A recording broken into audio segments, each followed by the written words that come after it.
You are listening to the Intelligent Racer Podcast, where we look to educate and entertain the endurance racing community through discussions with racing professionals and elite age groupers.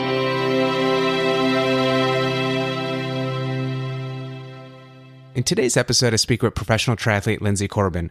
She's a 5-time Ironman champion, and she has raced 10 times at Kona. We talk about her race experiences and her upcoming season. I hope you enjoy. Linsey, welcome to the podcast. How are you doing today? I'm good. Thanks for having me. So why don't we start off with your athletic background? How did you get into triathlons, and what was the catalyst to ultimately turn professional? Yeah, so I was going to school at the University of Montana, and I joined the local club team there. I was studying exercise physiology, and a lot of the students that I was studying with were into triathlon, and there was a local sprint triathlon, the Grizzly Triathlon, and then the University of Montana club tri team. And I was looking for a new challenge. I was taking a break from running. I grew up predominantly as a runner, and was just looking for a new challenge. So I joined the club team, and it kind of just all started with that. Cool. And so not having a swimming background growing up and not doing competitive swimming, did you find that difficult? I mean, how did you ramp up to get to a level where you could be competitive professionally in the area of swimming? Yeah, no, swimming definitely has always been my struggle, and it still is. I'm still working on it so hard. But yeah, I mean, I grew up as an active kid, but I did not grow up as a swimmer. So I joined the club team in 2004, and before that, I'd never worn a pair of goggles. I'd never done a flip turn in the pool. I didn't know what a swim workout was or a send-off or any of that. And so that's been the biggest learning curve for me and sort of the hardest to pick up on. And obviously, biking and running comes naturally, and that's what I'm good at. So those are the fun things for me to do. But swimming is constantly the one that I have to pour the most time into and just always be putting the pressure on it. And if I don't, I definitely look back on races where I didn't have good swims, and you look back at the training and it's you slipped up on your swim training. Even just basically I can't give an inch in my swim training, or it reflects on race day. So it's kind of cool. It's a good challenge. Yeah, I could totally relate. I'm an amateur triathlete myself, and I don't have a swimming background. And to keep that feel for the water, I have to be in there a lot. And so when I slack, it definitely shows up on race day for sure. So, what was your the catalyst for turning pro? At what point or what race did you have where you're like, oh, maybe this is something I can do, as a professional? Yeah, so in 2006, I signed up to race the Ironman Coeur d'Alene as an age grouper.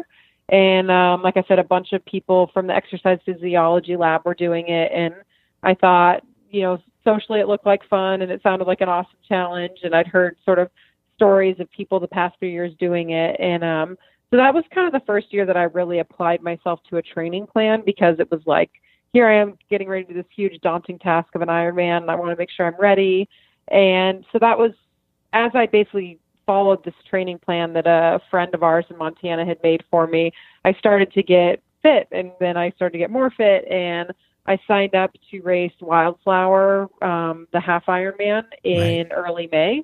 And I raced that as an age grouper, and I ended up finishing third overall, including the pro women. So I finished, I think, right behind Natasha Bodman and Sam McGlone. Wow. And granted, the race was way different as an age grouper versus a pro.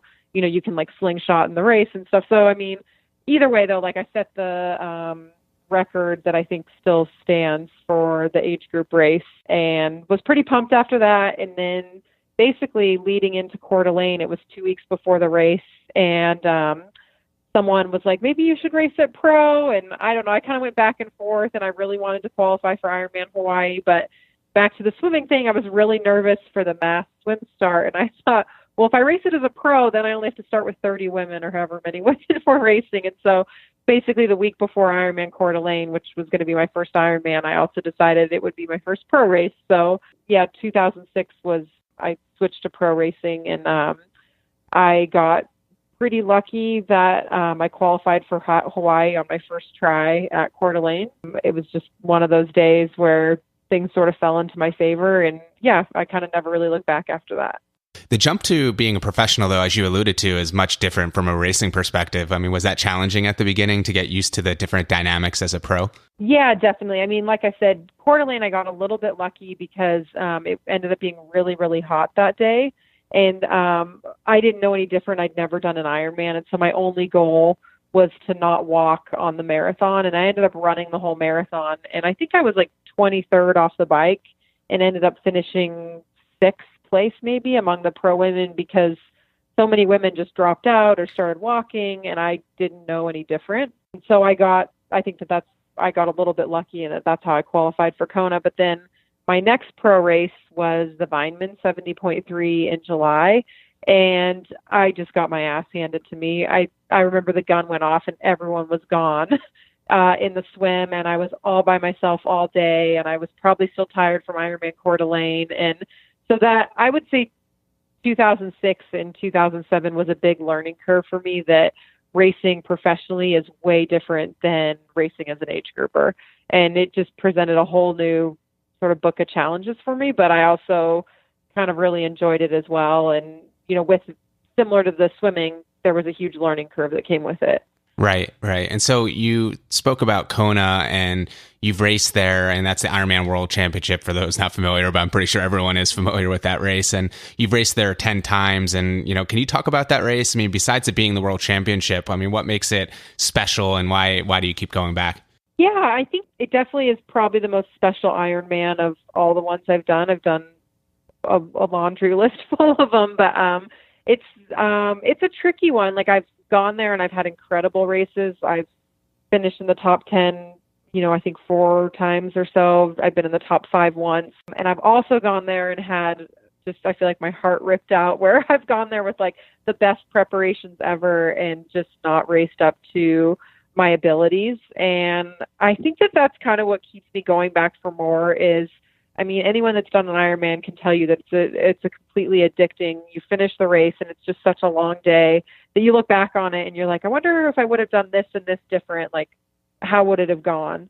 And that's kind of how I feel about Hawaii. Like it's just got so many more question marks around the race because of the conditions, the heat, the humidity, the wind. And then you also have all this pressure that it's a world championship event and everyone that's racing there is showing up, at the top of their game. And so, how you handle that pressure. And so, yeah, I think it's just a bigger beast and more pieces to the puzzle to try and figure out there. And that's why I kind of like it and why I keep, wanting to go back for more. And ultimately, I just want to find a race there where I race up to my potential. And so I'm still enjoying that challenge. And that's why I think I just like to keep going back.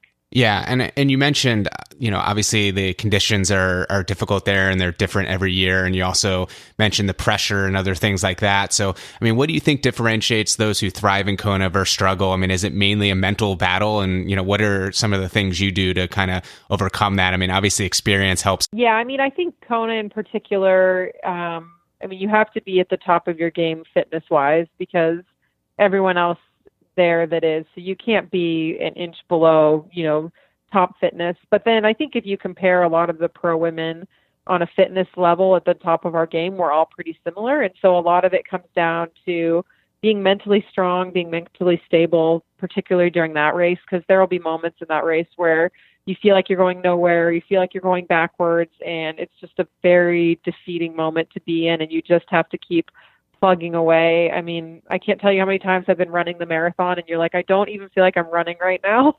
But you have to just keep knowing that, like, even though you feel horrible, everyone else feels horrible too. So I think a big key to success there is just being mentally strong and not believing in yourself. You have to believe in yourself all the way till the end. And then I think experience plays a big part in it. And I think people like Rinny that have had really positive experiences there can just build upon that and know that they've done well in those conditions. I think being able to handle heat and humidity is huge. I think certain people aren't built for that.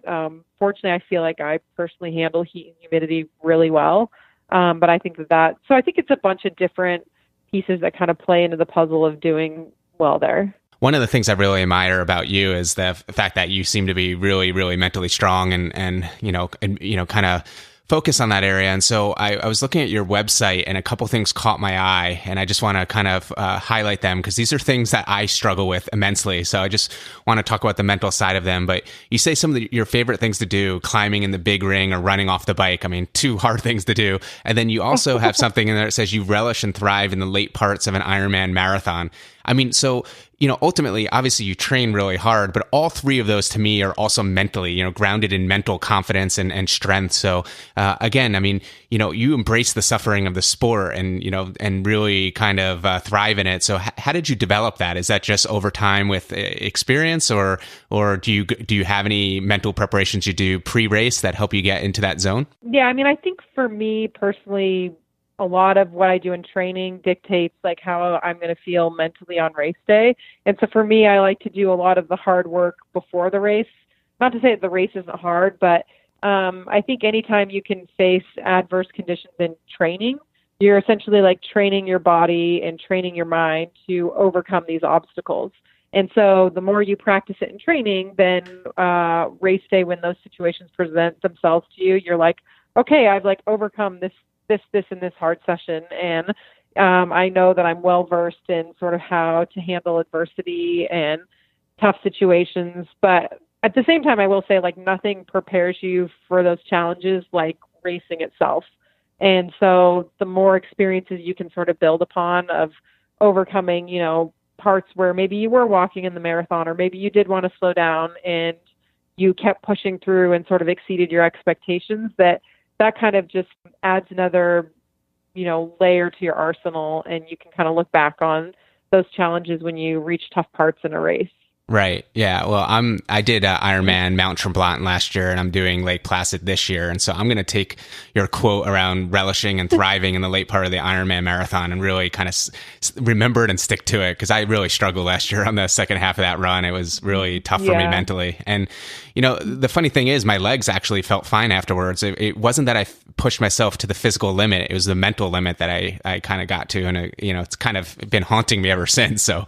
No, and I think like before the race, like I definitely mentally prepare that like, okay, you're about to make yourself discover a world of hurt you didn't even know was possible. Like, you have to be prepared that it is going to be uncomfortable, and you are going to go to, some crazy dark places, particularly in Ironman, that you don't get to go to that often. And so, I mean, I look forward to it because I think that's the ultimate challenge. And I think overall that's the allure to Ironman racing is, this big challenge and, how you can face it both physically and mentally.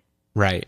And so switching gears a little bit, I mean, you've had more than your fair share of setbacks in terms of injuries and things in your career, but everyone kind of has those problems or different things that pop up. I mean, how did you kind of stay focused and motivated to come back? I think it was 2015 where you had a really significant injury that kind of upset your entire season. Yeah, I mean, I'm not going to sit here and say that I didn't go to a dark place, because I definitely did. I mean, when you can't do what you love, and then also when you can't do what your job is, it's definitely not easy on you. And for me, like the best thing was just to stay as present as possible.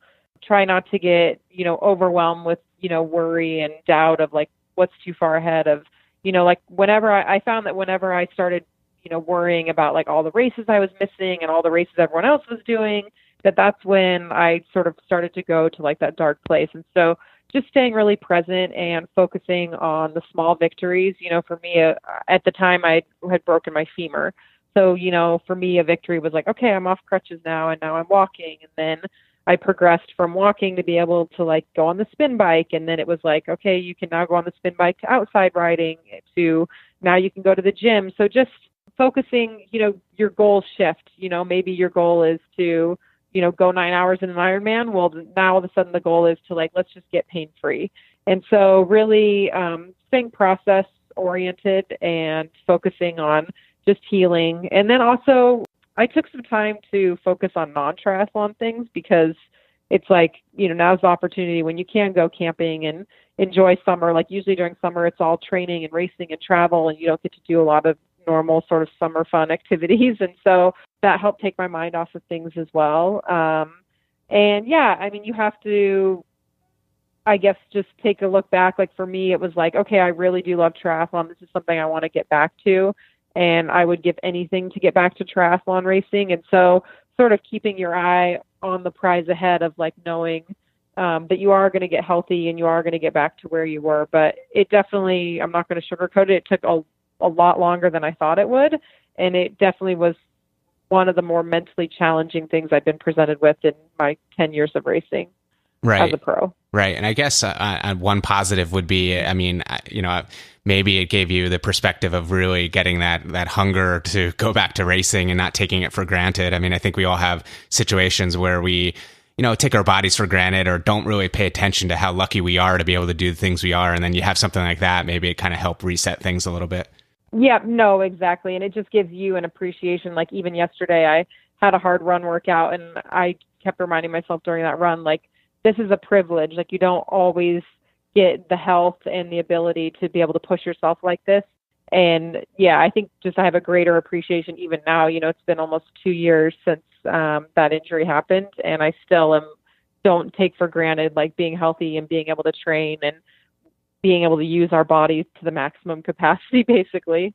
And so speaking of, injury prevention and recovery, I mean, one of the things that is obvious here is that you've done 10 Ironman Kona World Championships. Your longevity is part of your success here, and obviously you had that setback. But overall, I mean, most people aren't racing for 10 years and having the success you've had. So, what kind of recovery or injury prevention do you do? Yeah, so I mean, my training has sort of evolved and changed throughout my career, but I know when I first started, I did no strength training at all, and I did a lot of high mileage training. I don't think I respected the recovery as much, more from an ego perspective of like, I just always wanted to go hard and I was excited. And so, yeah, a couple things. I mean, I definitely focused on a lot of strength training, depending on the time of year. Sometimes it's using, heavy weights in the gym, and then other times of the year, it's just using body weight. So that's one thing would be the strength training. And then the other part would be focusing on the recovery and really respecting recovery, and whether that's recovery sessions and just going super duper easy on the easy parts, or even throughout the year, I take recovery blocks where, after a key race, 2 or 3 times a year, I take a week or 2 weeks off of just super easy and doing sort of non-triathlon things, giving my body a chance to reset.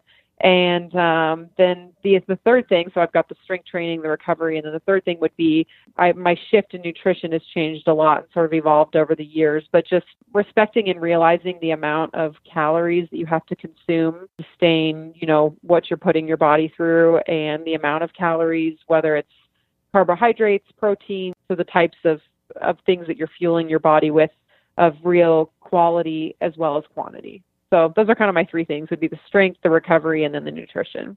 So going back to some races, there's something that I kind of caught my eye was Ironman Austria. So I've had a bunch of friends who've been there and rave about it. Apparently, it's one of the best Ironmans on the planet, and you've had a lot of success there. I mean, you've won there twice and obviously put up some amazing time. So what makes that venue a place that's special to you and sort of had success there? I would recommend that race to anyone that's looking for an Ironman to do, just as far as the atmosphere and the people and the scenery. It was my first time to Europe was to race Ironman Austria, and I just remember my mind being blown away by, like I said, the scenery, the people, the atmosphere, the culture, just the size of the race, the amount of spectators, the hype around the race. It just was all so big and better than anything I was expecting. I mean, you run through like a beer garden and, things that you just don't see in the United States. So, and then winning there the first time was just a special win for me. It was a really I was challenged all the way to the very end. I think even with like a mile to go, Erica, who was second, I think she was only 400 meters behind me, and I ended up pulling away from her and taking the win. And so anytime you sort of have special memories at a race like that, when you go back, it's easy to go back. You're excited to go back, and you have good memories, and that makes racing there. You're relaxed and usually have good success. So, and then the second time I went back, we had perfect conditions, and I ended up setting a new course record. And then that was where I set the American record for Ironman. So again, another great result there, a great experience. The race organization is wonderful as well. But yeah, I mean, the scenery, the atmosphere, it's definitely one of my favorite Ironmans of all the ones I've done.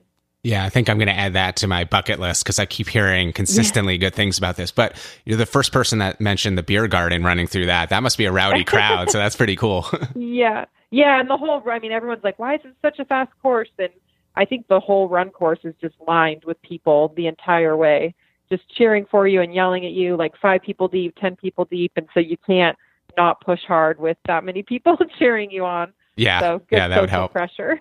Very cool. Very cool. So how about any other race highlights or any other like races that stick out to you in terms of venues that you would recommend for people other than, we've obviously talked about Kona and Austria, but is there any other kind of unique ones that are, pop into your head that you'd say, yeah, that's one that you should do? One of my favorite races, which is no longer a pro race, was actually the Honu Half Ironman in Hawaii. So I know we've already talked about Hawaii, but it's a completely different atmosphere than Ironman Hawaii. It's a half Ironman in May, but it's like Ironman Hawaii, but there's no pressure at all whatsoever. It's a very laid back Hawaiian vibe, a very true, authentic Hawaiian experience. And then it's also an extremely hard course, and it's an opportunity to race on the Ironman Hawaii course for people that maybe are curious about the race or looking for a good vacation. So that was always one of my favorite half Ironmans. But like I said, there's no longer a professional race, but you could go there and race there as an age grouper. So that ranked up there as one of my favorites that I've ever done as well. Let's switch gears and talk about 2017 here. So I was looking at your race schedule and I saw you had Dubai, Puerto Rico, Texas. You've got Lima, Peru coming up, Brazil, Aruba. Really cool locations, as diverse as I can imagine. So just talk through that a little bit. I mean, now, obviously one of the perks of being a professional is you get to travel to all these different interesting places. I mean, how did you go about picking this particular schedule? Yeah, no, I mean, definitely a perk of the job is getting to travel. And that's one thing I enjoy. Like, there's a lot of opportunities to race in the United States, but I also think that triathlon has, given me the opportunity, like when else would I ever go to Dubai or the Middle East? So that was kind of why I picked that race. It was more just an opportunity of like, let's go see this place and see what it is. And I love to race. I try to race at least once a month, just from a fitness perspective and a motivation perspective. That's kind of what drives me and gets me out of bed in the morning is thoughts of racing. So yeah, and then it's, picking my schedule, I kind of focus on Ironman Hawaii and work backwards from there.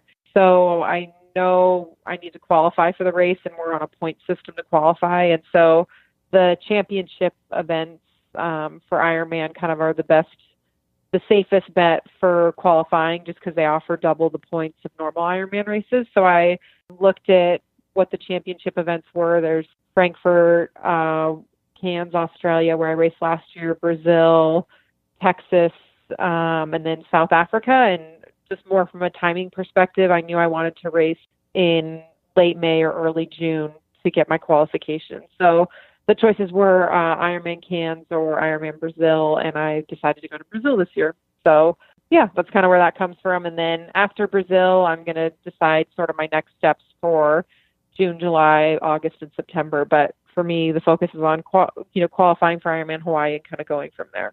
Cool. And then you have Aruba on the back end, I guess, as a nice way to wrap up the season. Yeah, a good racecation. Yep. Yeah, best type, right? Yeah, exactly. So how was Dubai in terms of racing? I mean, I've actually been there, but not for a race. I mean, what was the weather like the time of year you were there, and what was the course like? I mean, I'm assuming it was flat, but was it kind of cool? Yeah, no, Dubai was awesome. My race was not awesome.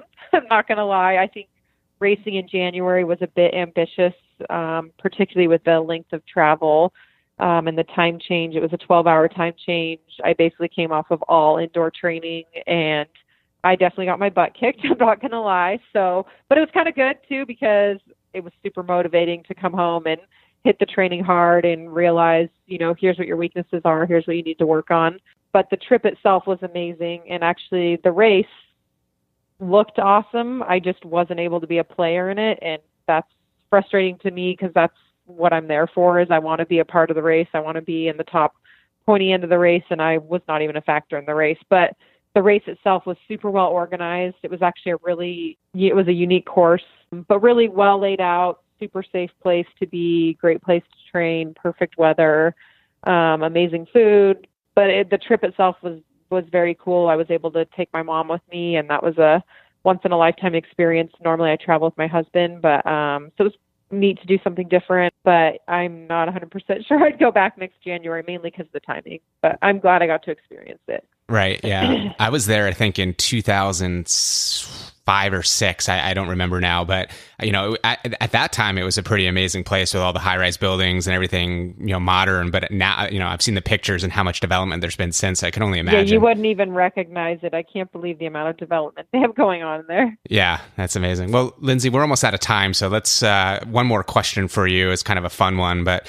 what's your favorite workout? So I'm assuming it probably might be a big gear bike workout or something. Probably not in the pool, but I'm just curious. What is that one workout or session that you look forward to?